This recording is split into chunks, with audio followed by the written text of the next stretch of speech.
episode of the Glenmoe Tour of Broadway. As you might recall, in our last episode, we studied the Longacre neighborhood that had transitioned into Times Square, the redevelopment of that neighborhood, and the history of the New York Times as well. So we're starting where we ended up last time, right on 42nd Street, and we're going to continue to go south. Before we move from this spot, though, I want to talk about the Knickerbocker Hotel. The Knickerbocker Hotel was built by John Jacob Astor in 1906. It immediately became a part of the social scene of New York City. There are 2,000 seats that were available to diners for the post-theater dinner. Enrico Caruso was a long-term resident of the hotel, and on Armistice Day, he actually opened the window and led a group singing the Star-Spangled Banner. There is rumor that the martini was invented in the Knickerbocker Hotel. The house bartender, whose first name was Martini, mixed dry vermouth with gin in order to gain the favor of John Rockefeller. Now, that seems a little bit sketch since John Rockefeller was known to be a teetotaler.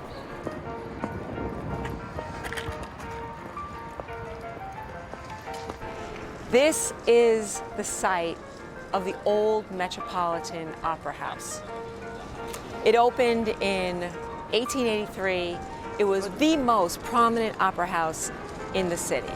So in 1966, John D. Rockefeller III, along with Robert Moses, convinced the Opera House to leave this site and leave the amazing building that stood on this spot and join the Lincoln Center campus under one condition. I'm sure there were many conditions, but one important condition. This building had to be demolished. The Opera House was too concerned that this building would be taken over by another opera company and become competition for them. On April 16, 1966, during the last performance here at the Old Met, its famous conductor, Leopold Stokowski, begged its audience to help him and the city save the building, but it was a battle that was already lost. We are in the front of Joe's Pizza. We never come here because traditionally there is a line down the block, but because of the time in history in New York City, there is no line. So let's take advantage of this tiny little blessing and let's go get a slice of Joe's Pizza. We are now in the neighborhood of what was once referred to as the Tenderloin District, filled with bordellas and theaters and nightclubs and dance halls.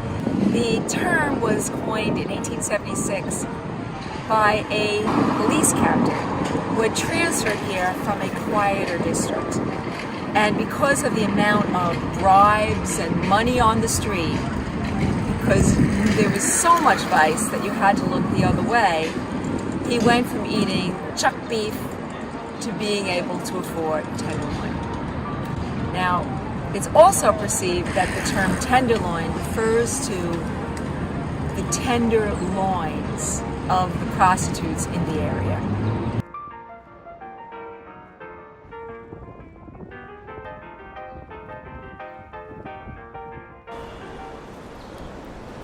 In 1911, there was a historic and tragic fire in the Triangle Shirtwaist Factory, which was located down by Washington Square Park. 146 people died, many young girls who literally jumped from the building to their death. The building itself was considered fireproof, which it was, though so many people died because of the stairways and the locked doors and the inability for people to get out, and even the fire department's inability to have a ladder long enough to rescue those that were in the building. As a result of that fire, society demanded reform, change on how buildings would be built, and buildings became safer. In this neighborhood, as lofts started being built, as brothels started shutting down, those safety features found their way into the transition from the Tenderloin district into the Garment district right here on Broadway. This area was teeming with trucks and people and carts filled with clothing. The heyday of the Garment district, early 20th century to mid-1950s, the design and the manufacture of ready-to-wear clothing was the dominant industry in New York City. 3/4 of all ready-made clothing for women and children throughout the United States was made here. My great-grandfather, Luis Raimondo, was an immigrant into New York City, and he started a small clothing factory. It was an industry perfect for immigrants because a small amount of capital was necessary, language skills were not as necessary, and it was a place where people truly could become self-made. As time went on, the manufacturing focus of the Garment district started to decline. High rents in New York City, the cost of labor, and the inability to compete with the foreign clothing industry and market. New York City still is the center of fashion design and still is extremely famous for fashion. New York City back in 1987 created a special zoning area in order to protect those that wanted to continue manufacturing garments in this district. And although the heart was in the right place, it was not successful.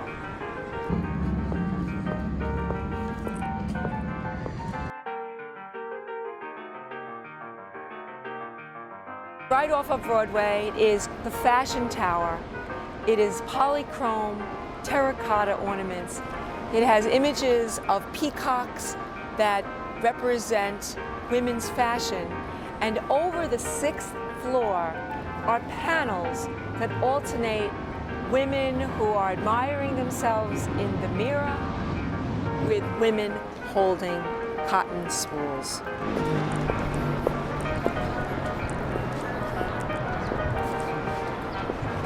In 2009, the Broadway Boulevard project was established, and it was intended to create New York's walkable areas.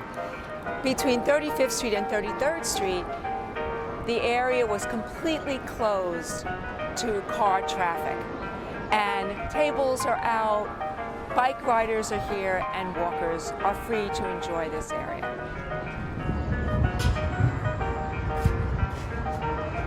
In 1835, James Gordon Bennett founded the New York Herald. He moved the newspaper from Newspaper Row up to 35th Street. And similar to Adolph Ochs having New York City name the area Times Square in honor and in recognition of the New York Times, this area was then named Herald Square. The building that housed the New York Herald was just behind us, just north of us, and it was a stunning building that was demolished in 1921. This statue was originally on the New York Herald building, and each hour, as it does now, it chimes to let New Yorkers know the time. In 1822, Roland Hussey Macy was born 4th of 6 children of a Quaker family in Amherst, Massachusetts. When he was 15 years old, he worked at a whaling ship, and he had a red star tattooed onto his hand. And then he came to New York City in 1858 and started the R.H. Macy dry goods store on 6th Avenue and 14th Street. As his dry goods store grew, he took over other buildings, started certain features like Santa Claus, money back guarantee, and he was extremely successful. He grew and he grew and he grew. In 1877, at age 54, he died. Isidore and Nathan Strauss bought R.H. Macy and Company, and in 1902, they began the building of the Herald Square store.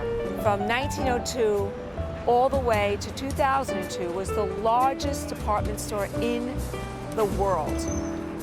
It is almost a full city block. That red star that was on Roland Hussey Macy's hand, from the beginning, had always been a part of the Macy logo. And that red star is still a part of that Macy logo today.